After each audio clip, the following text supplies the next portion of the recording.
Okay guys, the next book I'm going to do is A Bad Case of Stripes by David Shannon. Camilla Cream loved lima beans, but she never ate them. All her friends hated lima beans and she wanted to fit in. Camilla was always worried about what other people thought of her. Today she fretted even more than usual. It was her first day of school and she couldn't decide what to wear. There were so many people to impress. She tried on 42 outfits, but none of them seemed quite right.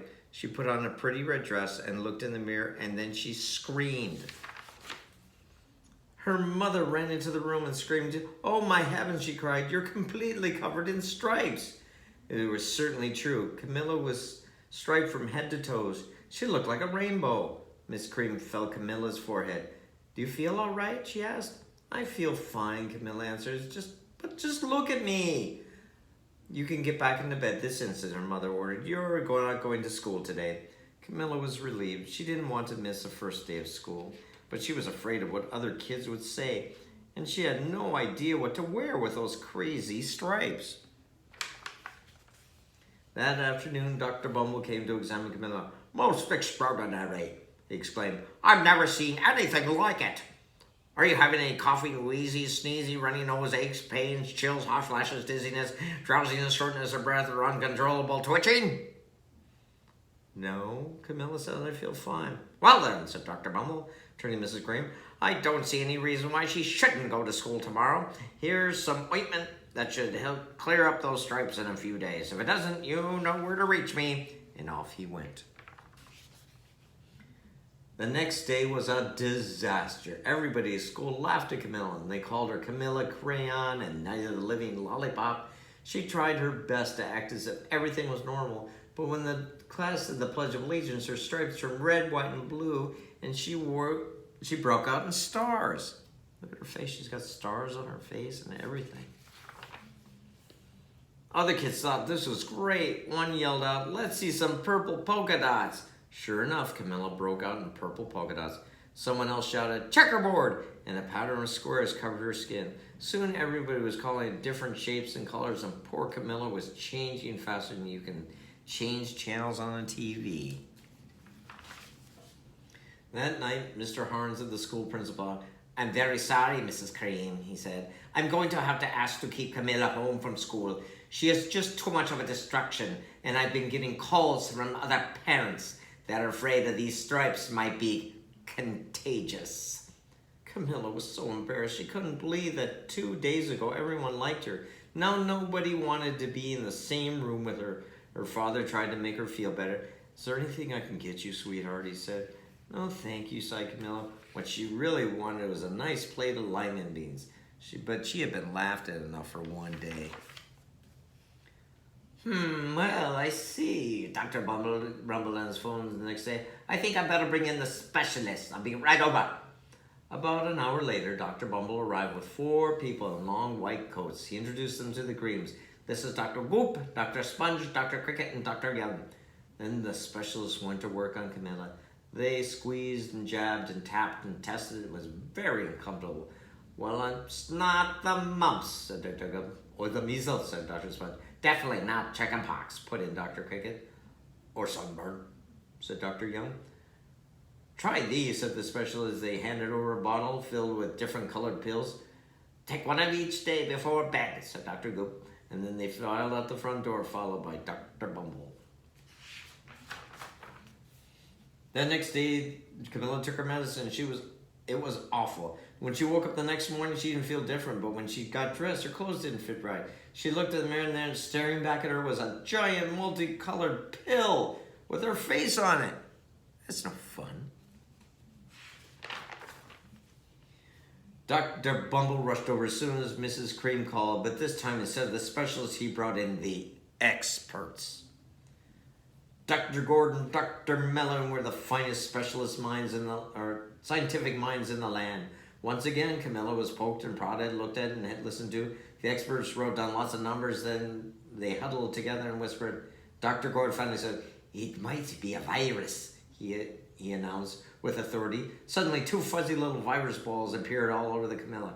"Or possibly some sort of bacteria?" said Dr. Mellon. Out popped squiggly little bacteria balls. Or it could be a fungus? Added Dr. Jones instantly. Camilla was covered in different colored fungus blotches. The experts looked at Camilla and then at each other. We need to go over these numbers and get back again, said Dr. Gordon explained. We'll call you when we know something. But the experts didn't have a clue, much less a cure. By now the TV news had found out about Camilla. Reporters from every channel were outside her house, telling the story of the bizarre case of the incredible changing kid. Soon, huge crowds were camped outside the front door.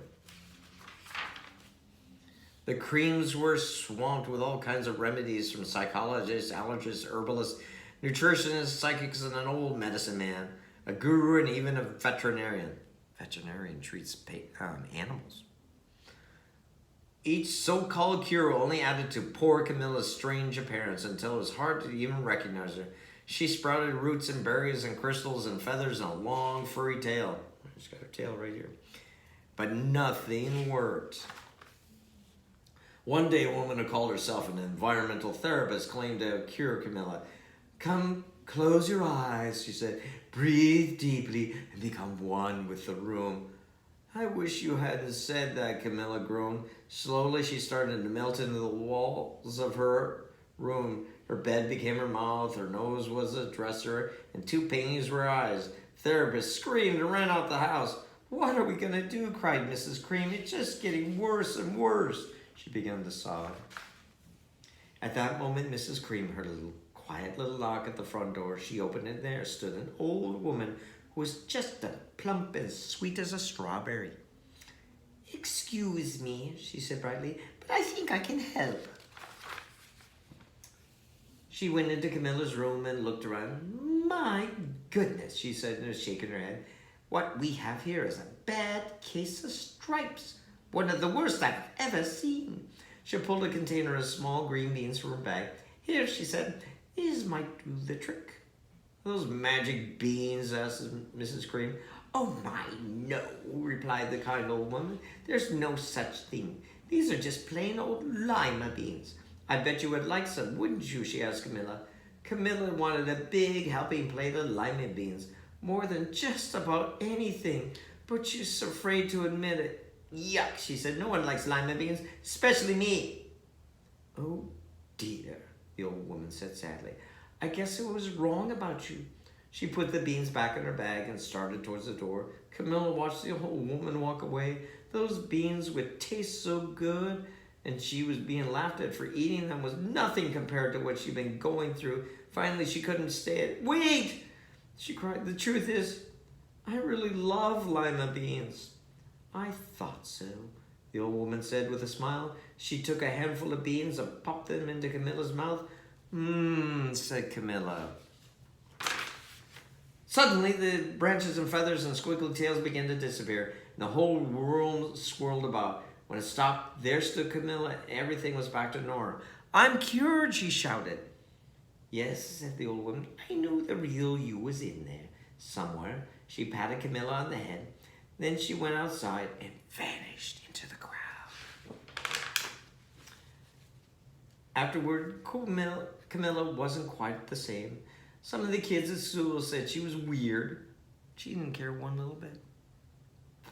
She ate all the lima beans she wanted, and she never, ever had a case of stripes again. The end.